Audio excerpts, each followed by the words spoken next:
Well, hi and welcome everyone. This is Lisa Fain. I'm CEO of Center for Mentoring Excellence, and in this capacity, I'm here as ambassador to the International Mentoring Association Board with Linda Searby. Welcome, Linda.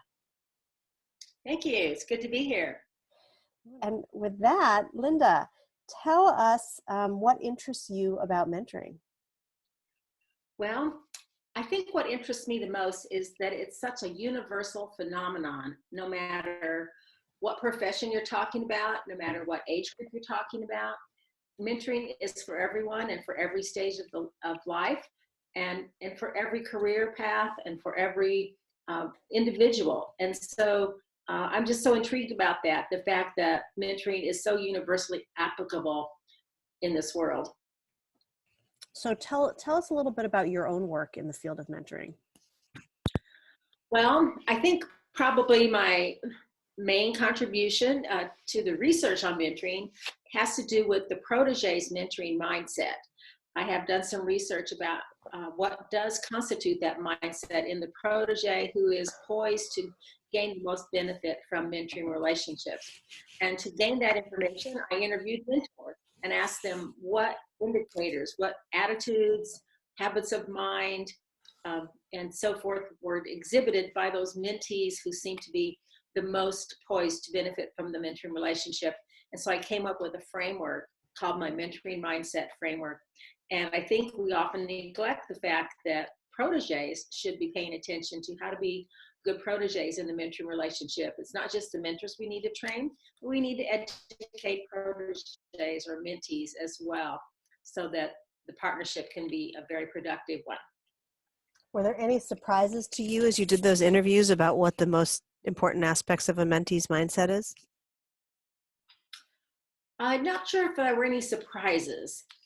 A lot of it is common sense of what you would like to have in any relationship. You'd like to have trustworthiness. You'd like for it to be good give and take.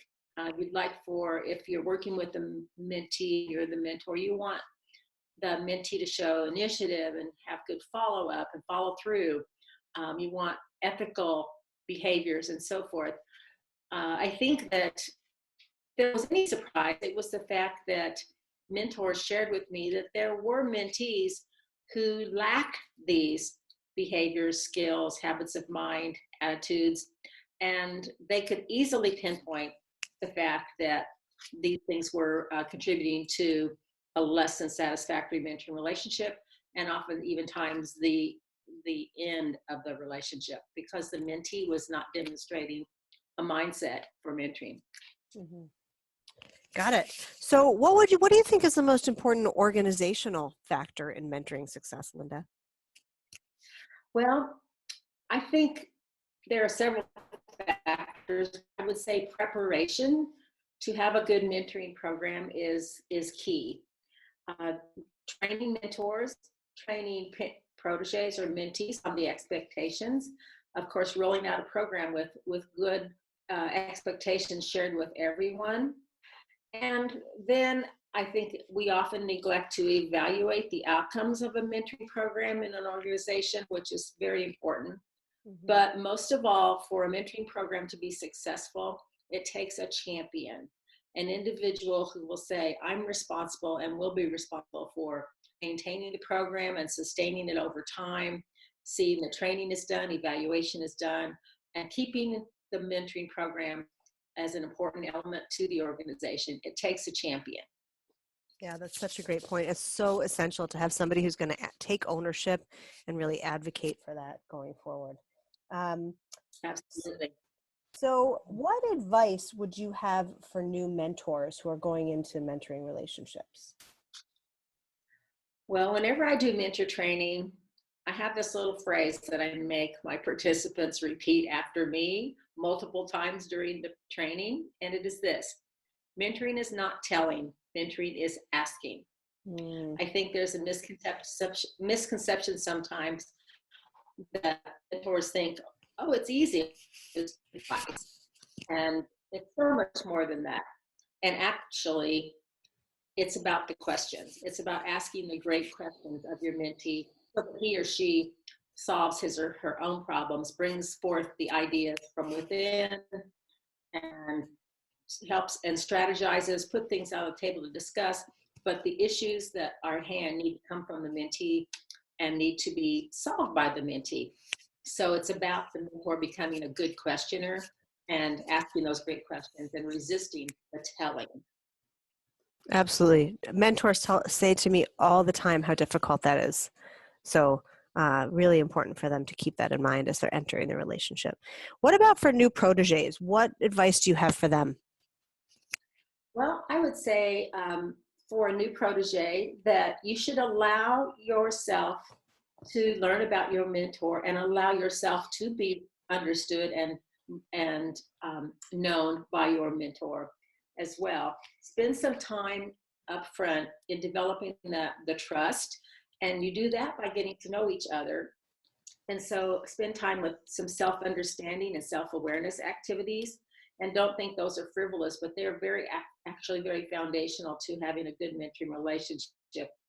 Then I'd say set goals and make them SMART, specific, measurable, attainable, relevant, timely, and be willing to have your mentor be your accountability partner in achieving those goals. Yeah, beautiful advice. So there's so much happening in our field. It's really an exciting time to be working in mentoring. What's the most exciting thing to you that's happening in the mentoring field right now? There are many exciting things. You're right, Lisa. And I would say that the thing that excites me the most is the fact that we see a trend of blending theory with practice. Mentoring has been researched for about 30 years, 40 years in earnest. And so we know a lot now about what makes for good mentoring programs, what makes for good mentoring. And so we're seeing now that this research that we know about is becoming linked to our practice.